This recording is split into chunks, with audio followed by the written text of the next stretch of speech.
아이가 어린이집에 가 있는 시간 동안 할 일을 찾고 있어요. 어디 좋은 재택알바 없을까요? 저 자격증 하나 없어요. 그래도 제가 할 수 있는 일 있을까요? 저 경력 단절 몇 년 되었는데 재취업 어떻게 해야 될까요? 어린 자녀를 키우고 있는 육아맘들 이런 고민 정말 많이 하시죠? 저도 아이를 키우는 몇 년 동안 이 고민 정말 많이 했는데요. 지금은 제 일자리를 만들어서 안정적인 수입을 꾸준히 얻고 있어요. 제가 어떻게 제 일자리를 만들고 완성해 나가고 있는지를 여러분들께 공유해 드리려고 해요. 영상 끝까지 시청하시면 좋은 정보 얻으실 수 있을 거예요. 안녕하세요. 오늘도 일하고 키우고 사랑하는 엄마, 예민한 엄마입니다만의 워킹맘 써니입니다.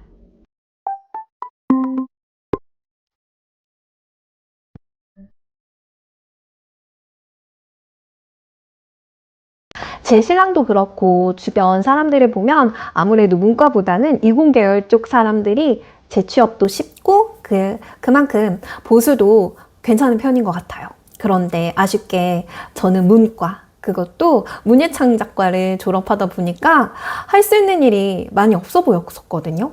그래서 조금 막막했었죠. 저는 결혼 전에 20대 때는 글을 쓰면서 오후에는 이제 돈벌이를 해야 하니까 학원 강사로 국어 논술 강사 일을 했었어요. 아이가 5살쯤 되었을 때 나도 이제 일을 한번 시작해봐야지 해서 재취업을 한다는 생각에 여기저기 이력서를 집어넣기도 하고 방과 후 강사 자리도 알아보고 했었는데 쉽지가 않더라고요. 그리고 무엇보다도 아이가 너무 어리다 보면은 아이가 자주 아파요. 어린이집 가서 전염병 자주 아파서 오죠. 그렇기 때문에 아이가 당장 아플 때 가까운 데에 도움을 얻을 그런 부모님이나 지인이 없게 되다 보면은 재취업을 하게 된다고 하더라도 오래 이어가기가 결코 쉽지 않더라고요. 그래서 많은 육아맘들이 굉장히 궁금해하죠. 어디에 가서 일을 할 수 있는지. 저는 대학교를 졸업하고 일자리를 찾을 때에도 아이를 낳고 나서도 계속 할 수 있는 일자리를 구하자라고 생각을 했어요. 그래서 취업을 하지 않았거든요. 왜냐하면 굉장히 좋은 복지가 좋은 회사에서 일을 할 수 있는 능력이 없다고 생각을 했었기 때문에 이왕이면 아이가 태어난 후에도 계속 할 수 있는 일을 일찍 시작해서 경험을 쌓아가자라고 생각을 했어요. 그래서 하던 일을 계속 하게 되었죠. 저는 낮에는 글을 쓰고 밤에는 학원에서 강사로 일을 하면서 그때는 조금 서글프기도 했어요. 왜냐면 계속 글을 써서 멋진 작가가 되고 싶었거든요. 하지만 현실에 목매어서 돈을 벌고 있어야 되는 현실이 조금 서글프기도 했었는데요. 오히려 그때 내가 그런 경력을 쌓지 않았더라면 지금은 내가 할 수 있는 일이 진짜 더 없었겠다라는 생각이 들더라고요. 그때 그 결핍이 지금의 저의 일자리를 만들어낸 거죠. 첫 번째, 내가 무엇을 잘하고 무엇을 잘 해왔었는지를 잘 기억하고 분석하라. 저는 이렇게 생각해요. 왜 적성검사라는 게 있잖아요. 그런데 그거 굳이 할 필요가 없다고 생각해요. 왜냐하면 대부분의 사람들은 이 본능적으로 자신이 잘하고 좋아하는 일을 찾아서 그 분야에서 일을 하고 있더라고요. 저는 계속 말씀드린 것처럼 글과 관련된 일을 했었기 때문에 내가 무엇을 해왔고 무엇을 잘할 수 있지? 라고 생각을 할 때 글이라는 키워드를 중심에 두고서 분석해 나가기 시작했어요. 그랬더니 제가 할 수 있는 일들이 하나씩 적히기 시작하더라고요. 우선 글과 관련된 일, 글쓰기 수업을 하거나 원고 작업을 하거나 대피를 하거나 교정 교열 일을 하거나 편집을 하거나 아니면 책을 쓰거나 글을 쓰거나 강연, 강의 등을 한다 였죠. 둘째, 세상에 직업은 많다. 그런데 내가 할 일은 없어 보인다. 우선 두 가지로 나눠보세요.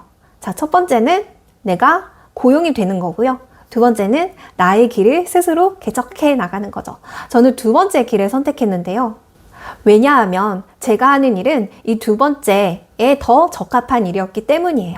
그리고 좀 더 오래 제가 일을 할 수 있는 거에 대해서 생각을 해봤더니 첫 번째보다는 아무래도 두 번째가 오래 일을 할 수 있을 것 같더라고요.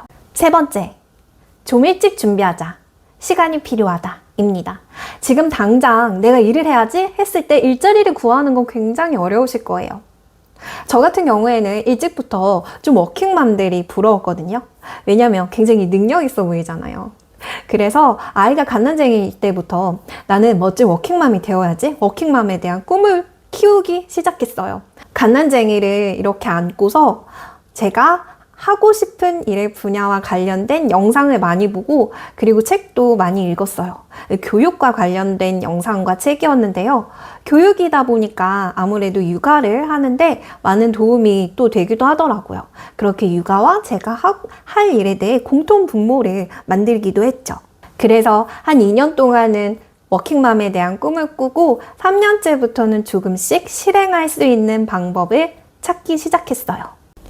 네 번째, 자신감을 가져라. 내 자신을 정말 많이 사랑하라. 자신감을 잃지 말아라. 내가 꾸준히 지킨 나의 자신감이 결국에는 나에게 좋은 일자리를 가져다 줄 것이다. 어린 자녀를 키우는 육아맘들은 능력적으로나 외모적으로 자신감을 점점 잃어갈 수 있는데요. 이때 끊임없이 꿈을 꾸고 꾸준히 공부하세요. 그리고 저를 꾸준히, 내 자신을 꾸준히 사랑해주세요. 이 사랑, 정말 중요한 자신감이 됩니다. 저는 이때 제 자신을 꾸준히 사랑한 자신감으로 좋은 시작을 할 수 있었던 것 같아요. 저 같은 경우에는 처음에 원고 쓰는 일을 하기 시작했었거든요. 아는 사람이 없다 보니까 숨고 같은 재능 사이트에 저의 이력을 올려두었어요. 그런데 그게 계기가 되어서 출판사 같은 데서 외주가 오기도 하더라고요. 그래서 교정교열 일을 하기도 하고 원고 관련, 때로는 대필 작업을 하기도 했었답니다. 그렇게 원고 쓰기 일을 시작으로 더 저의 분야를 넓혀서 집에서 작은 논술 공부방을 운영하게 되었어요. 이제 4년 차에 접어들었는데 어느 정도 자리도 잡았고 꾸준히 입소문도 나고, 그리고 안정적으로 월 수입이 발생하고 있죠. 자격증이 없다고 또 더 자신감이 위축되시는 맘님들 있으실 텐데요. 자격증이 없어도 시작할 수 있는 일들이 꽤 있어요. 제 주변을 보면은 학원 데스크 업무를 보거나 아니면 병원 코디네이터 업무를, 병원 업무과에서 업무를 보기도 하고요. 그 다음에 공공기관 관련된 곳에서 단기 근로직을 하기도 하고요. 또 정부에서 여성 취업을 지원하는 그런 기관들이 있는데요. 마지막으로 저는 제가 했었던 일에서 개인 사업자가 된 거잖아요.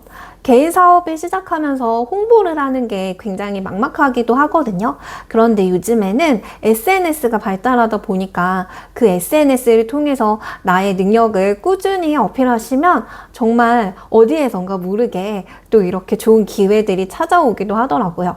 SNS를 통한 홍보 꾸준히 하시면 여러분들에게 반드시 좋은 기회가 찾아올 거라고 말씀드리고 싶어요.